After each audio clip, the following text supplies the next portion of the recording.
मैं इस वक्त जनपद गाजीपुर में बम्बई से पधारे हुए एक महान चिंतक सुधीर शिवशंकर यादव जी से बात कर रहा हूं और ये जानना चाहता हूं कि आप महाराष्ट्र के अंदर में वहाँ तमाम कुरीतियों के खिलाफ आवाज़ बुलंद कर रहे हैं। हमारे जनपद गाजीपुर के अंदर में जो बैकवर्ड हैं, पिछड़े समाज है, वो आज भी उन पंडितों के चारे में आकर के अपनी शादी ब्याह करते हैं। वो कहते हैं कि पंडित जी पूरा पतरा मिला करके शादी कीजिए, फिर भी लेकिन उनकी शादियां छूट जाती हैं, रास्ते में एक्सीडेंट होकर मर भी जाते हैं। ऐसे हालात में आप क्या कहना चाहते हैं? देखिए, आपने बड़ा सवाल खड़ा कर दिया शादी के मैटर में। चाहे जो भी इस हमारे हिंदू धर्म के जो परंपरा कहिए या व्यवस्था कहिए या जो रीति रिवाज चला आ रहा है, चाहे वो शादी का हो, चाहे मरने के बाद पिंडदान हो, चाहे वो कथा के रूप में हो, चाहे सत्यनारायण कथा हो, ये जितनी चीज़ें हैं मैंने बहुत गहराई से अध्ययन किया। सब पाखंड है, झूठ और फरेब पर है, कहीं कुछ भी सत्य नहीं है। टोटल का टोटल जो है काल्पनिक चीज़ें मढ़ करके नई नई चीज़ें एक एक चीज़ पैदा करके लोगों को बेवकूफ़ बनाया गया है। सिर्फ बेवकूफ़ बनाने का ही धंधा रहा है हजारों साल से या सदियों से, और वो आज भी चालू है इनका।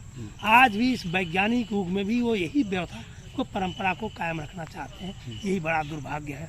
आपने शादी की बात किया, इस विषय में मैंने 3 लेख लिखा है, करीब 2 साल हो गया। एक पहला लेख था मेरा कि पुरोहितों से वैदिक रीत से शादी करना अपराध है। फिर मैं लिखा था कि बहन बेटियों को चौथी ले जाना कलंक है।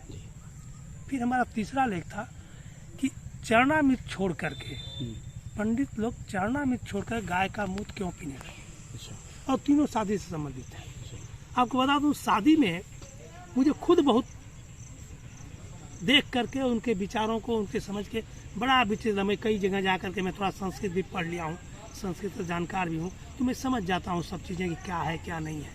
कई बार शादियों में गया हूँ। एक बताइए आप, ये शादी जो होती है ना, 3 घंटे जो वो मंत्र पढ़ते हैं, पंथ कुछ नहीं होता है। सिर्फ और सिर्फ बेवकूफ़ी भरी कहानियाँ हैं, काल्पनिक कहानियाँ हैं, मनगढ़ंत कहानियाँ हैं, कहीं कुछ सत्य नहीं है। कोई मंत्र नहीं होता है। मंत्र तो ढकोसला है, एक हमारे और आपके दिमाग में जहर भरा हुआ है।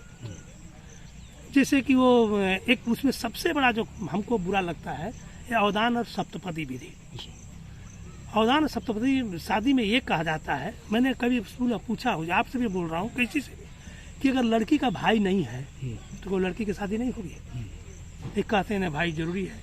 मान लीजिए भाई नहीं है, नहीं कहीं से भाई बनाओ, नहीं तो उसको रिश्वत दे के लाओ, खरीद के लाओ। मान लीजिए कि लड़की का भाई जो है वो लड़की लव मैरिज कर रही है, लड़के का भाई तैयार होगा तो शादी होगी नहीं। तो इसका मतलब तुम्हारे हिंदू रीत से उस बच्ची की शादी होगी नहीं। इतना बड़ा पाखंड है ये। लेकिन उनका ये नियम है कि बिना भाई के शादी ये वैदिक रीत से नहीं हो सकती। देखिए, हमारे हिंदू धर्म व्यवस्था में ये लिखा हुआ है कि जितनी भी शूद्र की कुंवारी लड़कियां हैं, वैदिक रीत में ब्राह्मणों की संपत्ति है, तो देवों की संपत्ति है। हाँ, इसीलिए ब्राह्मण किसी भी लड़की से वो शादी करने का कतराता नहीं कर लेता है। अपनी लड़की नहीं देगा, लेकिन शूद्र किसी भी लड़के से शादी करने का सहर्ष स्वीकार करता है। वो कहते हैं तो हमारी है, तो उसको कोई एतराज नहीं होता। तो जब उसकी लड़की है, वो अपना अधिकार जमाता है, तो शादी कैसे होगी? तो उसी को तोड़ने के लिए भाई जाके कहता है, सप्तपदी अवदान में है ये, भाई कहता है कि मैं अपनी बहन के लिए, संस्कृत में श्लोक है, मैं अपनी बहन के लिए खूब अच्छा वर्णन है, भले अंधा लंगड़ा लूला है दुल्हा, लेकिन खूब अच्छा वर्णन है। मैं अपनी बहन के लिए खूब सुंदर सुडोल लड़का ढूंढ लिया हूँ, आप कृपया हमारी बहन को मुक्त कर दो। तो जब वो कहता है मुक्त है ना, तो कहता कि 101 रुपये दे दो, 501 दे दो, 1001 दे दो। जब वो पैसा हम देते हैं तो उसको मुक्त करता है। जो मुक्त करता तो यही नहीं होता है, देवी देवताओं से फूलों की वर्षा होती है। अरे पंडित जी ने लड़की को मुक्त किया, और हमारे लोग उसको लावा फर्ज करके खुशी मनाते हैं।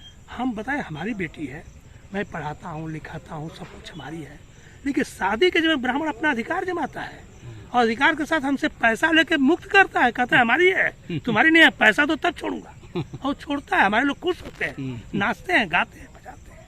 ये उसमें पाखंड है, उसको अवदान कहते हैं, सप्तपदी अवदान। जब तक सप्तपदी अवदान नहीं होगा तब तक सिंदूरदान नहीं होगा।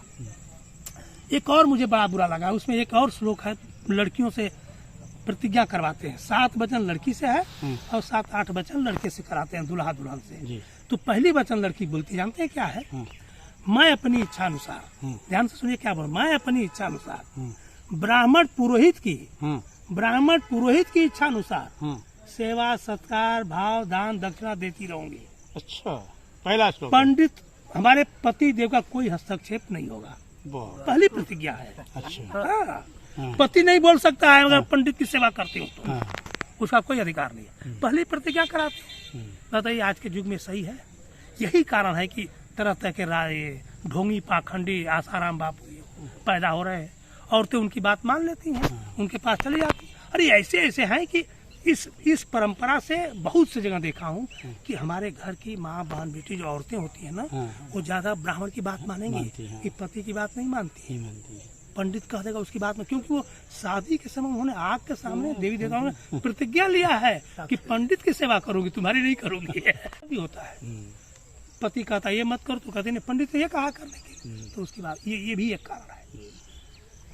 कई चीजें हैं, मैं तो इसी से कहता हूँ कि भाई ब्राह्मणों से कभी भी किसी भी रूप गोबर का रखते हैं, पूजा कराते हैं, उस पर कुछ करना। अरे कई चीजें हैं, छोड़िए वो सब, गोबर का गणेश का ये जितने सब पाखंड है, 3 घंटा कुछ नहीं है, सिर्फ हम लोगों को गाली है। आप बताइए कि हर चीज ब्राह्मण का पैर क्यों छुए हम?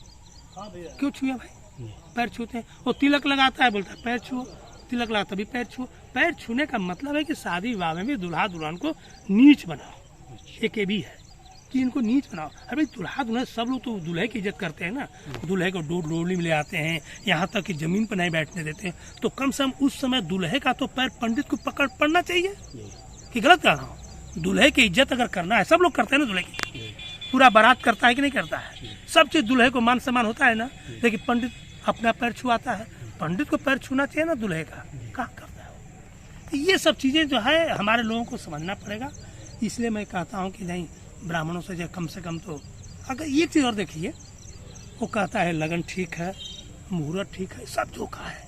मैं एक चीज बता देना चाहता हूँ आपके माध्यम से कि जो पृथ्वी जो है अपने धुरी पर 24 घंटा में एक चक्कर लगाती है, तो दिन रात बनते हैं, ठीक है, और वो फिर सूर्य का एक चक्कर लगाती है 365 दिन में, तो मौसम बदलते हैं। इसमें कौन सा दिन कौन सा खराब कैसे हो सकता है? उसके चक्र में परिक्रमा में कहाँ भेद हो सकता है?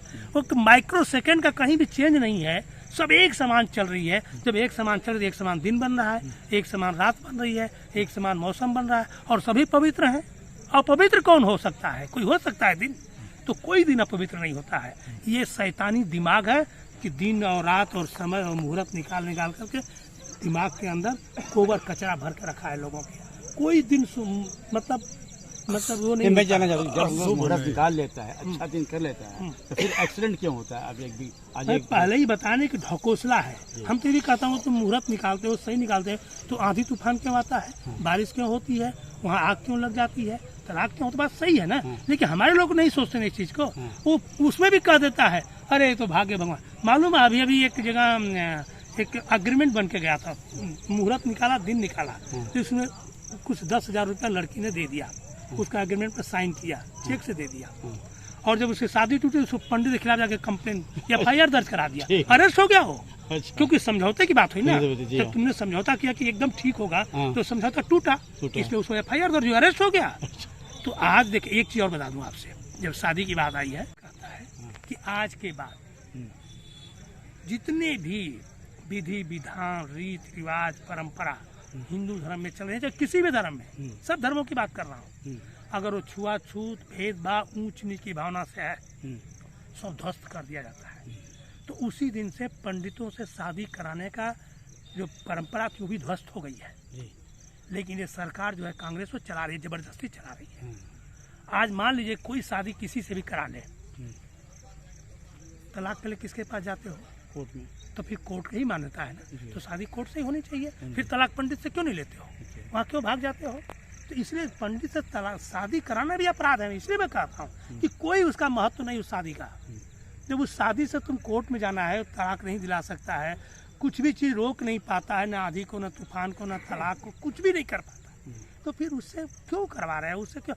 यही नहीं, एक चीज बता दूं, आज की परिस्थिति में ब्राह्मण पुरोहित को आपने अगर उसकी इच्छा अनुसार जितना कहा, भाई 5,000 10,000 आपने दे दिया, वो खुश रहा, तब तो आपको दूल्हा दुल्हन को आशीर्वाद देगा। अगर आपने काट छाट किया, कम दिया, तो बद्दुआ दे के जाएगा। तो ऐसे लोग क्यों बुलाते हो कि जो आपको बद्दुआ दे के जाता है? अरे अपने भाई ब्रदर से कराओ, मान सम्मान इज्जत प्रतिष्ठा से। उसको न तो आपको नीच बनाएगा न ऊंच बनाएगा, मान सम्मान के साथ रहेगा, आपको आशीर्वाद दे के जाएगा, दुआ दे के जाएगा। ऐसे शादी कराओ। और शादी कराने के यही बता दूँ आपसे, कुछ नहीं करना है। हम इस शादी का रीत बता रहे हो। मान लीजिए कि आप बौद्ध धर्म से करा लो, अगर नहीं चाहते हो अर्जक्सन से कराओ, एक और नहीं चाहते हो हिंदू धर्म उससे भी करा लो, लेकिन बगैर पंडित के करा लो। द्वार पूजा लगता है ना, ठीक है, दर पूजा बुला लो। मिलनी करा दो, लोग मिलते हैं, बिना ब्राह्मण के दर पूजा होता है? कोई जरूरत नहीं है ब्राह्मण की। दर पूजा मिल के एक दूसरे से गले लगो, उनको माला पहना, उनको माला, दर पूजा खत्म हो गई। फिर औरतों को द्वार पर ले जाके, औरतें जो है आरती लेकर के, 4 5 6 औरतें मैं देखा हूँ, वो थाली लेके आरती लेके दूल्हे का स्वागत कर दे, द्वार पूजा हो गया। कितना बढ़िया गीत गा के, सोहर गा के दूल्हे का स्वागत औरतें करती हैं, वो द्वार पूजा अच्छा लगता है। फिर आप मंडप में जाइए, मंडप में जाइए, जरूरत हो तो आप सिंदूर दान कर दीजिए, सिंदूर लगा दीजिए, जिस परंपरा से है। कोई उसमें मंत्र वंत्र नहीं होता है। सिंदूर रखना है, सिंदूर लगा दीजिए, 7 फेरे लेना है, 7 फेरे लगा दीजिए। इसके बाद शादी हो गई। आप फोटोग्राफी करिए, आनंद लीजिए, मजा लीजिए। पंडित की क्या जरूरत है उसमें भाई? सही। सुन, जब मंत्र ही गलत है, मंत्र ही कुछ नहीं है, बेवकूफ़ी है, गाली है, तो फिर ऐसे शादी के समय ऐसे क्यों करवाते हो? नहीं चाहिए। सामाजिक चिंतक सुधीर शिवशंकर यादव जी से मैं उम्मीद करता हूँ ये 22 न्यूज़ का मकसद यही था, विशेष वार्ता करने का, कि समाज में जो बुराइयां हैं, समाज के उन बुराइयों को कैसे ख़त्म किया जाए। आप प्रैक्टिकल तौर पे आपने देखा है और किया है।